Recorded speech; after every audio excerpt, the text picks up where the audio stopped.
তো হ্যালো বন্ধুরা, আমি চলে আসলাম সরস্বতী পূজার উপলক্ষে। বাড়িতে আজ খিচুড়ি বানাবো, সেই জন্য আমাদের বাড়ির গাছের মূলো তুলে নিয়ে আসলাম। তো সেগুলো কাটা বাছা হয়ে গেছে, এখন আমি এগুলো ভালো করে ধুয়ে নিচ্ছি। আর মূলোগুলো না ভীষণ টেস্টি। তারপরে আমি ডাল ভেজে নিচ্ছি, মুগ ডালটা। এই ডালটা ভেজে তারপরে ভিজিয়ে রাখবো।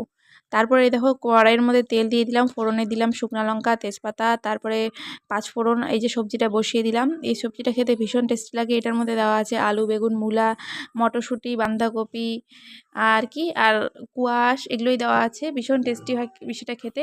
তারপরে এই দেখো আমার তরকারিও হয়ে গেছে। নামানোর আগে আমি একটু ঘি দিয়ে দিচ্ছি, আর গরম মশলা একটু আগে দিয়ে দিলাম।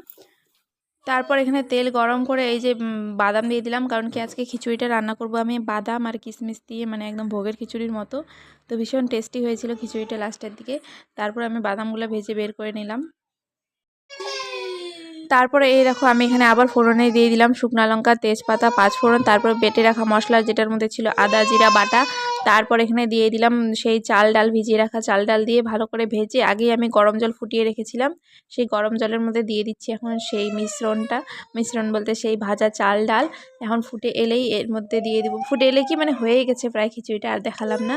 তো নামানোর আগে দিয়ে দিলাম গরম মশলা আর ঘি দিয়ে দিলে, ঘিয়ের কিপটা আমি কিন্তু করলে হবে না, ঘিটাই মেন টেস্টি আনবে এই খিচুড়িটার মধ্যে। তো ঘি দিয়ে দিলাম আমি, বাস এখন ঢাকা দিয়ে রেখে দিলেই হয়ে যাবে আমার খিচুড়ি।